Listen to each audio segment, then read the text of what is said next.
Se a governadora decidir que vai ficar no cargo, aí se abre então quem iria disputar o Senado. Embora ela tenha dito que pretende disputar a reeleição de deputada federal na governadoria, no petismo, entre os aliados da governadora, a expectativa é que então Natália Bonavides tope disputar a candidatura ao Senado. E se isso acontecer, quem vai torcer para que isso não aconteça é a senadora Zenaide Maia, porque seria para ela uma disputa mais difícil contra a Natália do que uma disputa contra a Fátima. Eu vou mais além do seu comentário, desculpa aí. Não é só a senadora Zenaide, não. Eu colocaria Álvaro Dias, se for candidato ao Senado, e o próprio Stevenson Valentim, porque Natália mostrou há um ano o tamanho e como ela pode crescer, Dinarte. Mas ela, quem fala por ela, e é uma pessoa só, Daniel Valença, ele já refutou, que disse que ela vai ser a deputada federal mais votada da história do Rio Grande do Norte no próximo ano, o que não duvido, mas ele disse que ela jamais será candidata na próxima eleição ao Senado da República. Mas eu vejo, Dinarte, que Natália, ela indo para o Senado, ela pode embaralhar toda essa situação. A pergunta que não quer calar, já que você falou que o vereador Daniel Valença seria quase como um interlocutor de Natália Bonavides. A gente está vendo aqui repetidas vezes que o governo Lula, que o Planalto, que o PT vai priorizar as eleições para o Senado. Vamos imaginar que Natália Bonavides decline de um eventual convite para concorrer ao Senado. E o PT, como é que fica? Vai abrir mão de uma candidatura ao Senado? Não, porque isso daí não é orientação partidária, não. É um desejo pessoal de Lula.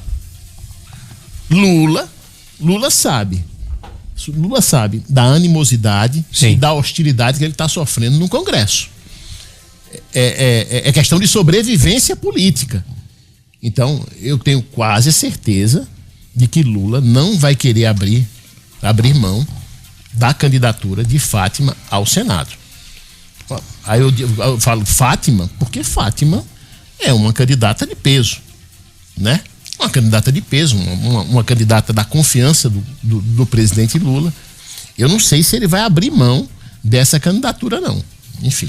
Mas talvez a mudança, sabe, Enio, de Fátima para Natália seja benéfica até para o próprio presidente. Mas não, eu estou falando se confirmar o que Daniel Valença falou. Não, aí eu concordo mesmo, porque esse pessoal tem missão.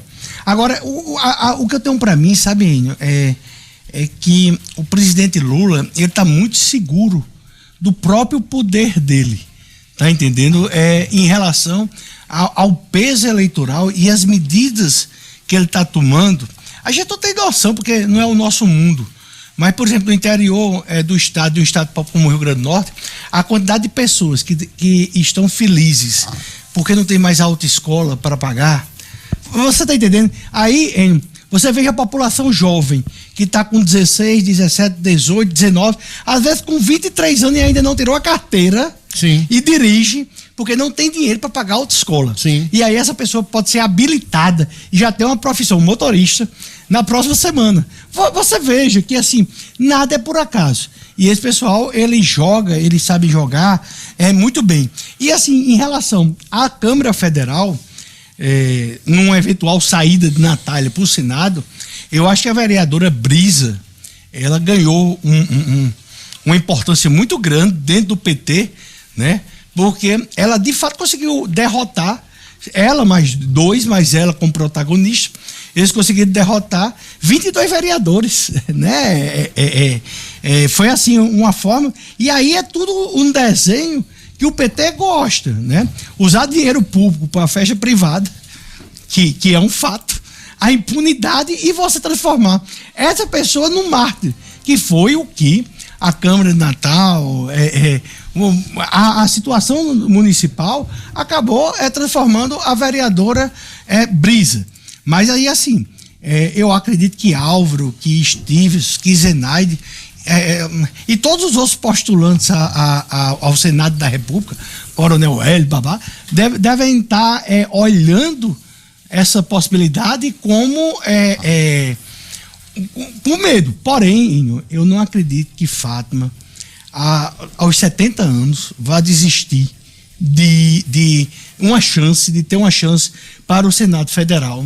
Se ela não tiver agora, ela não vai ter com Lula, tá entendendo? Dominando totalmente o PT hoje. Ela não vai ter daqui a 4 anos. É por isso que eu também acredito que que ela renuncia. Por isso que eu acredito também que Walter Alves assume. Porque lembra aquela história que Walter Alves não queria. Mas se ela não for, eles trabalham com a possibilidade de, numa reeleição do Lula, ela ser ministra. Lula quantas vezes assumiu? Quantas vezes Lula recebeu Fátima sozinha? Mas engraçado, nesse mandato? Mas engraçado,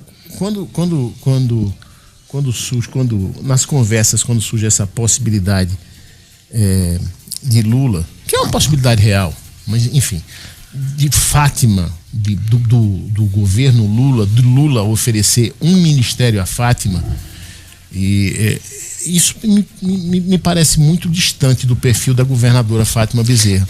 Fátima Bezerra gosta de fazer política. Fátima Bezerra é um animal político. Ela gosta do bastidor, ela gosta da conversa, ela gosta da estratégia. Então, assim, eu não vejo, eu particularmente, é uma opinião minha, eu não vejo Fátima Bezerra ministra. Eu vejo Fátima Bezerra concorrendo ao Senado. Eu também concordo plenamente com você, Enio, porque a governadora Fátima, hoje o político do Rio Grande do Norte, que exerce mais mandatos consecutivos, é a governadora Fátima, que desde 94 tem um mandato de deputada estadual, 2 ou 3, depois de deputada federal, 2 ou 3, senadora da República, governadora ininterruptos, né? E assim, nós tivemos no governo Bolsonaro, foi 2 coisas assim, totalmente fora. Nós tivemos 2 ministros. E, pessoal, não pense que esses 2 ministérios foi porque Lula ou o Bolsonaro estava olhando para o Rio Grande do Norte, não. Foi 2 coisas que aconteceram por acaso, totalmente diferente.